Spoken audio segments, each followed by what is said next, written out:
என் பேர் சரவணங்க. நான் அச்சு தொழில் வச்சிருக்கேன், புதுச்சேரி மாநிலம். என்னுடைய பிரஸ்ல ஆபரேட்டர் ஒரு கேள்வி கேட்டாருங்க. என்ன கேட்டாருங்க, கடவுள் யாருங்க? அதுதான் அவர் கேட்ட கேள்வி. அதாவது கடவுள் யார் அப்படிங்கிறது ஒரு நல்ல ஒரு கேள்வி கேட்கிறாங்க.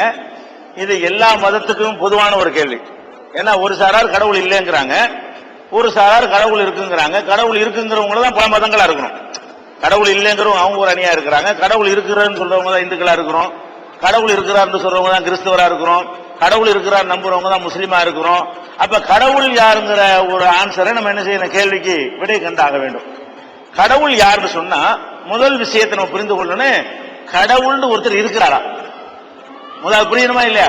கடவுளை நம்ம யாரும் பார்க்கல. நம்ம யாராவது எந்த மதத்துக்காரன் கடவுளை பார்த்தாங்களா? கடவுளை பார்க்க கிடையாது. கடவுள்கிட்ட யாருன்னு நமக்கு தெரியல என்று சொல்லும் பொழுது அப்ப கடவுள் இருக்கிறார்னு சொல்வதை நம்புவதற்கு நமக்கு தயக்கமாக இருக்குது. நம்ம பார்க்கலையே, ஏதோ அப்பம்பாட்ட சொல்றான்ற அளவுக்கு நம்ம நம்பிக்கிட்டு இருக்கோம். உண்மையில பார்த்தோம்னு சொன்னா, சிந்தனையை செலுத்தி பார்த்தோம்னு சொன்னா, கடவுள்னு ஒருத்தர் நிச்சயமா இருக்கிறார். அந்த முடிவு தான் நீங்க வந்து ஆகணும்.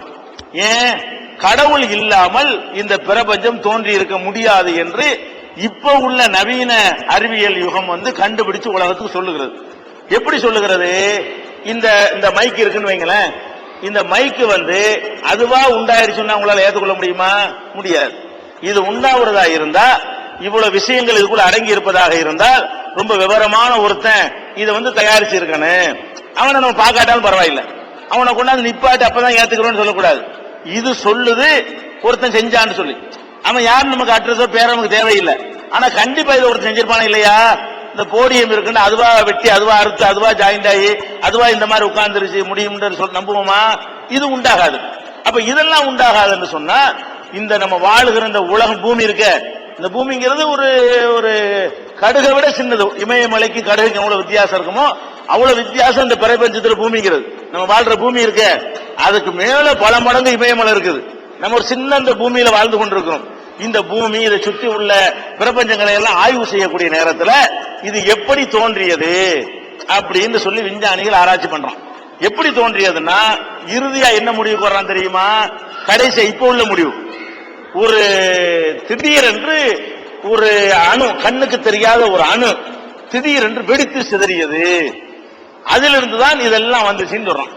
அதாவது ஒரு சின்ன ஒரு அணு மாதிரி ஒன்று வெடித்து சிதறியது. வெடித்து சிதறின பிறகுதான் அந்த சிதறியது பெருசாகி கொண்டே போய் போய் போய் என்ன செய்யுது, பல கோள்களாக, யூனிவர்ஸ்களாக, பிரபஞ்சங்களாக உருவானுச்சு இப்போதைக்கு விஞ்ஞானி சொல்றான்.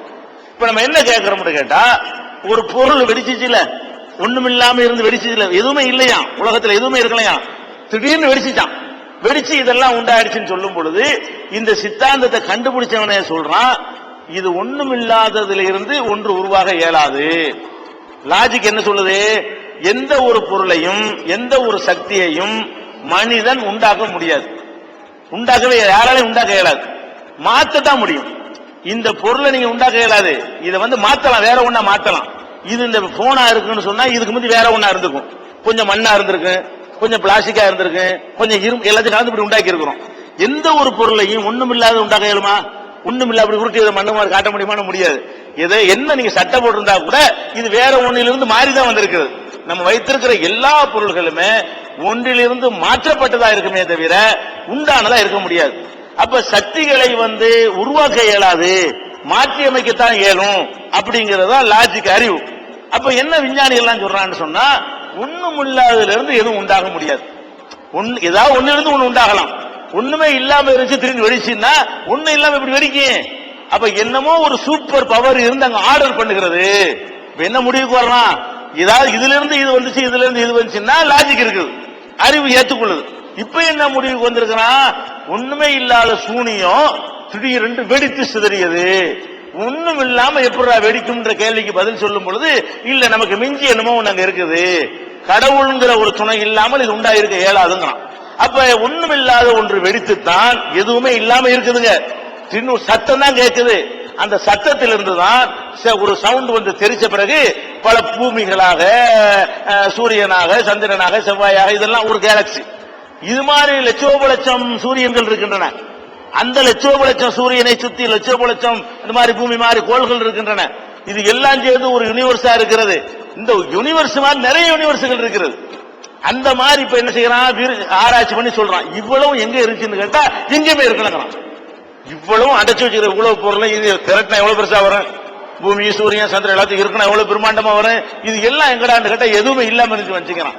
எதுவுமே இல்லாமல் இருந்து வருவதாக இருந்தால் ஒரு சூப்பர் பவரான ஒருத்தன் இருந்து ஆர்டர் பண்ணாமல் இது நடக்க முடியாது அப்படின்னு சொல்லி இப்ப விஞ்ஞானிகள் என்ன செய்யணும், முதல்ல வந்து வியாழன் மாதிரி ஒரு கோள் வெடிச்சுன்னு சொன்னான், அதுக்குள்ள அடங்கி இருந்துச்சுங்கிற ஒரு லாஜிக் ஒத்துக்கிடுச்சு.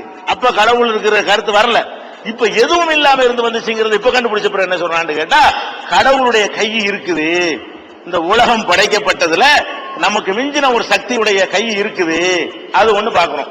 அது போக என்ன செய்யறான்னு கேட்டா இந்த பிரபஞ்சம் இருக்குல்ல, வெடிச்சுல வெடிச்ச உடனே அப்படி விரிஞ்சுக்கிட்டே போதுங்கிறான். வெடிச்சது இன்னமும் நிப்பாட்டல, வெடிச்சது வந்து பரவிக்கிட்டு போகுது பாருங்களேன், அது விரிவடைஞ்சுக்கிட்டே போகுதுன்னே சொல்றான். பிரபஞ்சம் வந்து விரிந்து கொண்டே போகிறது. கோடான கோடான கோடான கோடான மைல் அளவுக்கு, கிலோமீட்டர் அளவுக்கு ஒரு வினாடிக்கு விரிந்து கொண்டே செல்கிறது அப்படின்னு கண்டுபிடிக்கிறான். எப்படி வெடிச்சு இப்போ வெடிச்ச ஒரு பொருள் அது மேலும் மேலும் பெருசாகிக்கிட்டு விரிஞ்சுக்கிட்டே போகுதுன்னு சொன்னா ஒரு சூப்பர் பவர் இருந்தா அதை இயக்கணுங்கிறத இன்னைக்கு என்ன அதை கண்டுபிடிச்சு சொல்றான். அதனால கடவுள் யாருன்னு கேட்டா யாரு இந்த பிரபஞ்சத்தை எல்லாம் படைத்தாரோ. ஆனா இந்த கேள்வி எதுக்கு வருதுன்னு கேட்டா நம்மளா படைச்சுக்கிட்டு சில கடவுள் உண்டாக்கிட்டோம். எதனால இந்த கேள்வி வருதுன்னா நம்மளை படைச்சவர் தான் கடவுளா இருக்கணுமே தவிர நம்ம படைத்துக் கொண்டது கடவுளா இருக்க முடியாது. ஆனா கடவுள் யாரு, யார் இந்த பூமியை படைத்தானோ, யார் சூரியனை படைத்தானோ, யார் சந்திரனை படைத்தானோ, யார் இந்த பிரபஞ்சத்தை படைத்திருக்கிறானோ, இந்த அனைத்தையும் படைத்து அதுக்கு திட்டமிட்ட ஒரு பாதையை ஏற்படுத்தி நிர்வகித்துக் கொண்டிருக்கிறானோ, அப்படி ஒரு சூப்பர் பவர் இருக்கவே செய்கிறான்.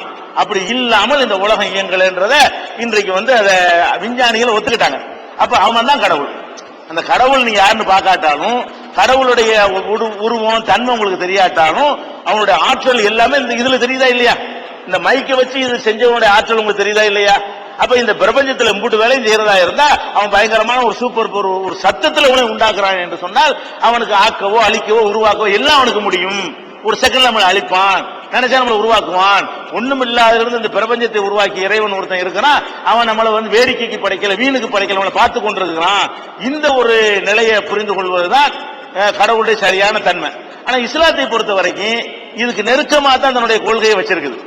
இப்ப நம்ம சொல்றோம்ல, இதுக்கு நெருக்கமா எப்படி சொல்லுது, கடவுளை நீ பார்க்க இயலாது, கடவுளுடைய உருவம் இதுதான் உன்னால சொல்ல இயலாது, கடவுள் வந்து ஆற்றல் வடிவமானவர், ஒளி வடிவமானவர், அவர் எல்லாத்தையும் கண்காணிப்பாரு, அனைத்தையும் பார்ப்பாரு, மனுஷனுக்கு கடவுள் தன்மை இல்ல, சூரியனுக்கு கடவுள் தன்மை இல்ல, செத்தவன் கடவுளாக முடியாது, மரஞ்செடி கடவுளாக முடியாது, கடவுள் உனக்கு மேல இருக்கணும்.